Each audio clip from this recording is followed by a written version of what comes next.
Bom dia, pessoal! Ó, xicrinha nova para vocês aqui da África.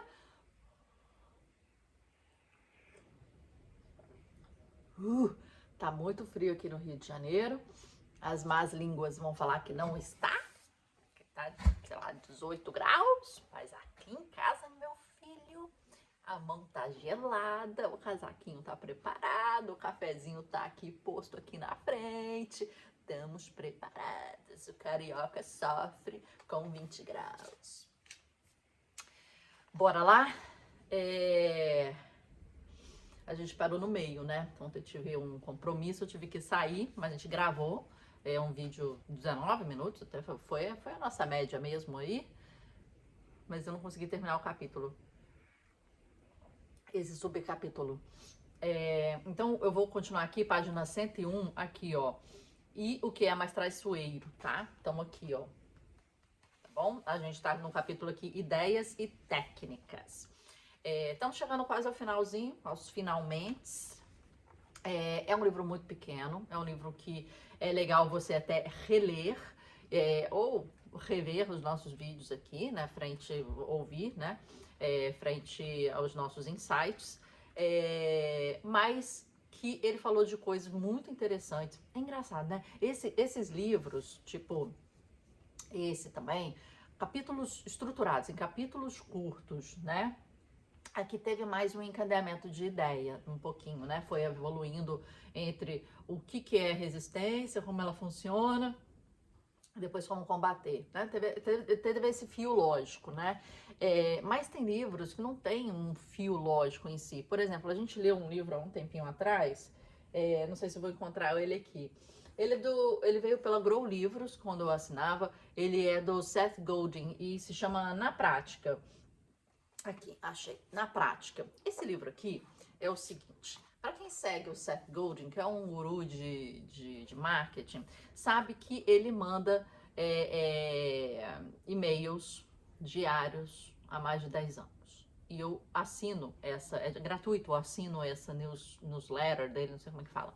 Mas a cada dia você recebe um e-mail com uma pílula, um pouquinho, né? Às vezes são 2 parágrafos, 3 parágrafos de insights. É tipo o que ele estava pensando no dia, ou ele gravou, ele pensou, ele analisou, ou ele viu como interessante, pum, ele anotou, como se fosse o bloco de notas dele. E ele manda isso, né? Às vezes é um textinho maior, às vezes menor, às vezes só uma pílula. E tem muito tempo que eu sigo ele nesse sentido, né? Acho que tem até de mais de 10 anos. Acho que deve ter uns 15 anos, sabia? Porque eu lembrei aqui, porque a gente lembra onde que a gente estava no trabalho, né? Quando eu trabalhava em empresa, me lembro de comentando com pessoas, então acho que tem mais de 15 anos. E esse livro aqui é uma compilação, se chama Na Prática, Não Há Magia no Processo Criativo, o Segredo é Trabalhar.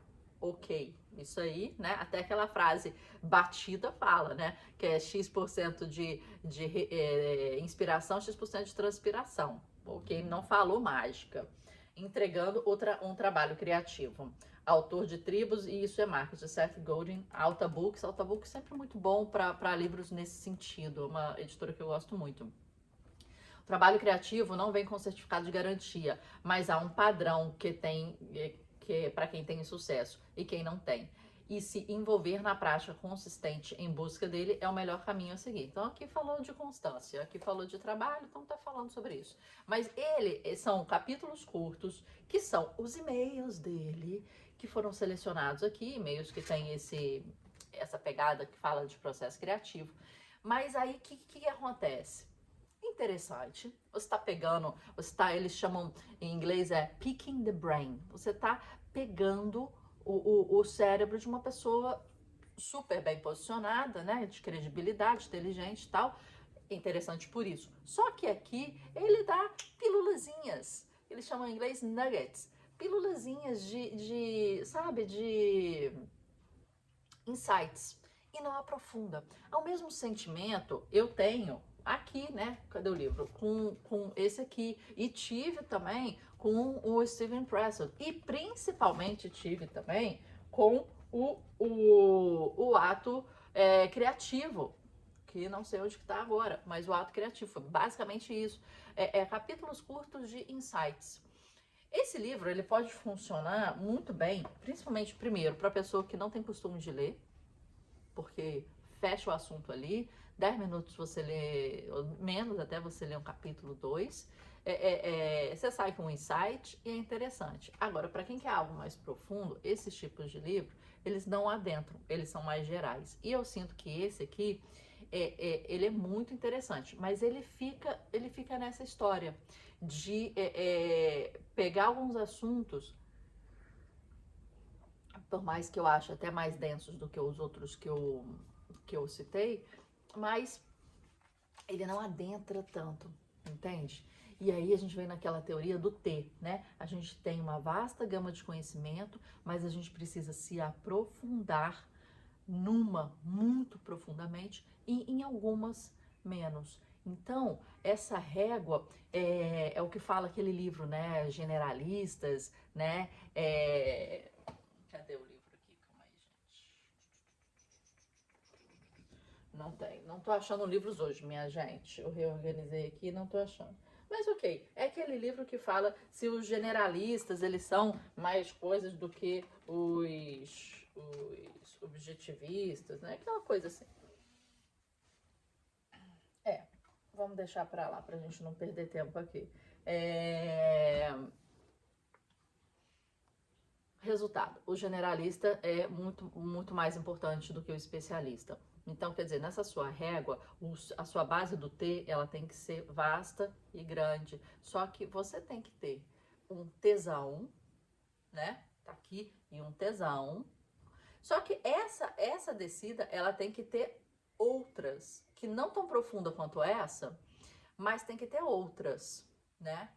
E o interessante, a minha visão, Marcela Lana, vendo isso, é que essa vastidão seja vasta, mas seja correlacional, muitas vezes, tá?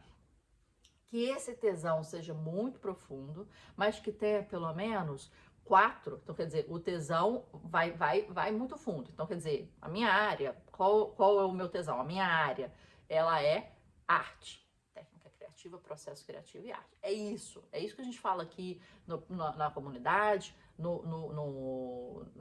Clube do Livro, arte, criatividade e empreendedorismo. É assim que se resume. Então, arte, pegando no processo criativo, é o meu forte. Então, esse é a base do tesão que desce mais profundo. Mas eu tenho que ter outras bases que não são tão profundas assim, mas que alicerçam. E cria como se fosse nessa figura, a base grande, e cria como se fosse uma pirâmide, né, invertida, né? É como se fosse aí um iceberg. E a grande questão do iceberg, que está lá no profundo, é o que está no topo. E essa é outra teoria interessante. Mas, se quiser, depois a gente fala sobre ela. Deixa aí. Vamos lá, vamos ler, minha gente, que já estamos avançados. E o que é mais traiçoeiro? Os padrões técnicos conseguem consumir todas as armadilhas dos padrões estéticos. Há um consenso, por exemplo, de que é um verdadeiro desafio transmitir a cor preta e as gradações dos tons claros, a impressão fotográfica. Em algum momento, no entanto, essa observação aparentemente neutra deu origem, em especial entre os fotógrafos de paisagem da costa leste estadunidense, um imperativo moral de que as fotografias deveriam apresentar tal perfeição de tons. À medida que esse gênero se estabeleceu, os critérios para julgar uma foto se concentram cada vez mais na virtuosa performance técnica necessária para produzir os tons desejados. A sutileza tonal se tornou muitas vezes literalmente o conteúdo primário. Um destino equivalente recaiu sobre grande parte da música sinfônica do século XX, que foi seduzida por teorias harmônicas arcanas a ponto de seu público crítico se desviar progressivamente para uma outra expressão, o jazz, que parecerem alicerçadas nos ritmos do mundo real. Isso aí a gente já tinha lido ontem, desculpa, gente. Mas é interessante porque, para quem gosta de jazz ou quem né, sabe um pouquinho de jazz, tem um improviso e uma harmonia muito grande, em que você sente, em alguns lugares, para improvisar, você tem que masterizar, porque senão vai sair ruído. E você tem que também ouvir o outro e entender ali uma grande técnica que tem no teatro, na técnica de improviso. É aceitar o que o outro põe na mesa, não negar, e ir com ele, ir com essa proposta. Por exemplo, você está fazendo um sketch, né? Que eles chamam. Então você vai fazer esse sketch e você vai. Uma cena e você vai de improviso.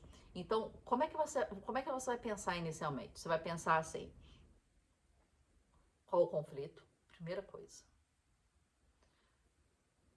Qual o contexto? Quais as personagens? Esse é o mote. O conflito é o primeiro. Contexto e personagens. Aí começa a cena, é isso que você vai ter que discutir antes da cena. Improviso é assim. Aí o que acontece, né? Chega lá e o cara fala assim: mãe, me dá uma bala? Então você entende, você vai com isso, né? Aquela a estratégia de ok e que eles chamam, né? Ok e eu aceito e eu acrescento, né? Essa é a técnica do improviso do teatro. Então eu aceitei que eu sou a mãe. Ele falou: mãe, eu vou falar assim: ô meu filho, tô sem dinheiro. Aí já veio um conflito, né? Já veio uma dificuldade. Mas ele falou: mãe, me dá uma bala. Eu aceito que eu sou a mãe, eu me posiciono como mãe, eu falo ok, e eu acrescento a narrativa, né? O jazz, ele tem muito disso. Ele vê os arranjos, ele vê não sei o que, ele fala ok, e aí acrescenta no seu instrumento. Aí o outro fala ok, e então depois você tem a junção disso, né? E que aqui no teatro o clímax do conflito é a resolução, e na música aquela harmonia em conjunta em que esses oks is eles têm que trabalhar juntos e tem que ser feito por todos. Se eu chego na peça de teatro e eu falo: não, garoto, sou sua mãe, nunca te vi, acabou ali, acabou o improviso, cada um vai para um lado viver a sua vida. Não te conheço? Como assim? Aí o filho vai responder: como assim, mãe? Você não me conhece? E fica o duelo, porque um ator não aceitou, não deu o ok na proposta do outro. E duela sobre a proposta, mas não desenvolve a história. Ok? E é a maior estratégia de improviso, né? Aqui, e eu vejo aqui como ele achou no jazz, que tem esses oks, is, né? E quebra regras, né? Porque ali no improviso você pode fazer um ok, que às vezes o outro não concorda com o ok, mas tem que internalizar e levar. Tem que saber ter a ginga, ter, né? A capoeira, né? Tem que ter a ginga dessa dança. Para o espectador, que coloca pouco investimento emocional na maneira como o trabalho é feito, a arte criada primordialmente para exigir virtuosismo é muitas vezes bonita, impressionante, elegante e vazia. Para o artista que emprega investimentos emocionais em tudo, é mais uma questão de qual direção buscar. Comparados a outros desafios, o problema de obstáculos técnicos não é que eles sejam difíceis, mas sim que são fáceis. Vamos grifar essa. Obstáculo técnico é sempre mais fácil, sim, porque é você dominar a técnica. E você dominar a técnica é o primeiro ponto que você faz quando você começa alguma coisa. Vou aprender piano. Ok, cadê o dó? Começa por aí. Você vai aprender o dó, o ré, o mi, o fá, o sol e vai seguir. Aí você vai aprender os bemols, vai aprender os sustenidos, vai aprender, né? Aí vai aprender as harmonias, aí vai aprender as pausas, aí você vai aprender tecnicamente. Mas isso não faz uma música. Tecnicamente é fácil entender onde está o dó. Mas isso não faz uma música. Uma música é muito mais do que isso, né? Por isso você vê Picasso. Se você vê as obras de Picasso iniciais, né? E o pai dele sendo pintor, tecnicamente é muito linda. Ele tem obras maravilhosas, mais realistas, de utilização de cor, de não sei o quê, maravilhosas. Aí o que ele fez? Ele dominou a técnica, masterizou isso aqui, desconstruiu tudo, mas entendendo, e reconstruiu numa nova linguagem artística. O que acontece é que a pessoa não quer conhecer a técnica, quer chegar destruindo a parada que ela nem conhece e não quer criar uma linguagem, quer criar um ruído. Esse é o ponto da hoje em dia. Artistas, naturalmente, seriam os... Deixa eu só fazer assim, porque o microfone tá aqui. Eu não quero que fique ruim para vocês. Tá aqui o microfonezinho. Não sei se tá ruim aqui para vocês. Seriam os últimos a admitir isso. Até porque relatos heróicos de longas horas, construindo moldes e fundindo metal quente, ainda são obrigatórios nas conversas sobre arte. Mas mesmo que dominar a técnica seja difícil e demande tempo, ainda é inerentemente mais fácil alcançar uma meta já definida, uma resposta certa, existe uma resposta certa, do que dar forma a novas ideias. É mais fácil seguir os passos de uma obra-prima alheia do que descobrir o caminho por si só. A gente terminou ontem falando um pouquinho do oceano azul e do oceano vermelho. Essa é uma teoria que tem na área de business, né? O que é um oceano vermelho?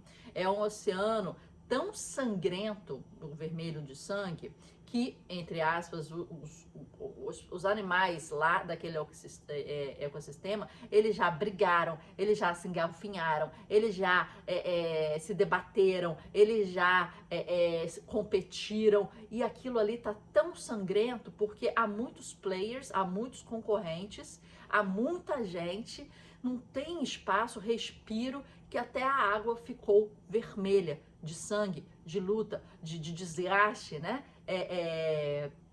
E aí, em contraponto com o oceano azul. Então, a teoria do marketing fala que você deve encontrar o oceano azul.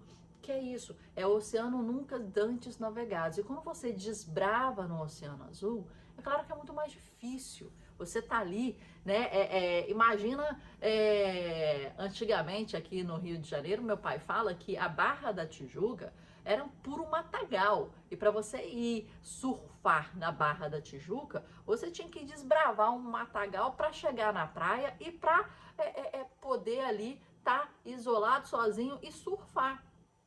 Mas você tinha que desbravar. Poucas pessoas iam. Hoje em dia, já com tudo desbravado, né? Estacionamento, facilidades, prédios, não sei o que, blá, blá, blá, tudo. A pessoa vai tranquilamente, coisa lá, mas está lotado de surfista. Antes você tinha que desbravar aquele matagal, ter medo de cobra, ter medo de qualquer bicho, andar pelo aquele mato, levar sua prancha nas costas, não saber onde estacionar, sair mais cedo porque também tá deserto, não tem ninguém, e surfar um pouco e voltar. É isso. É Barra da Tijuca antigamente. Hoje há muitos surfistas nesse mar. Você duela ali com a prancha para você pegar uma onda.